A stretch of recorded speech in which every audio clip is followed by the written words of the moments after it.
आप देख रहे हैं LN न्यूज। महानगरपालिका अतिक्रमण हटाव पथकाची दिल्ली गेट ते टी पॉइंट येथील कारवाई सुरू झाले आहे। मालमत्ता धारकांनी अतिक्रमणग्रस्त होत असलेले भाग स्वतःहून काढून टाकलेले आहेत।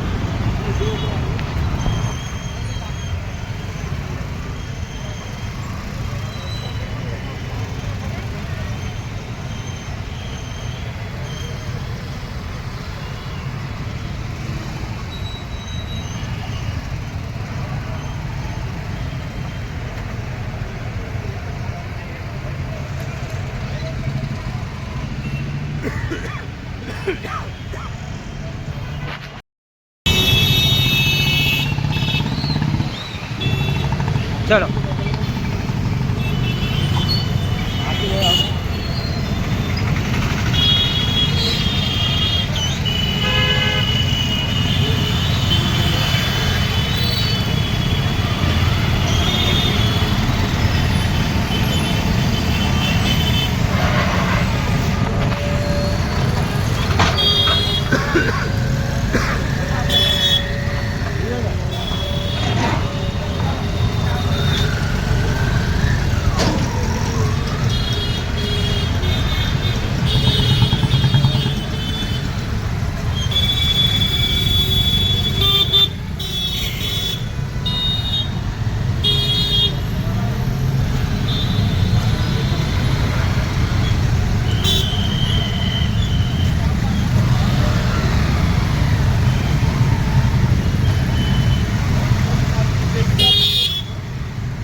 चलो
आप देख रहे हैं औरंगाबाद LN न्यूज। लाइक करें, सब्सक्राइब करें और शेयर करें।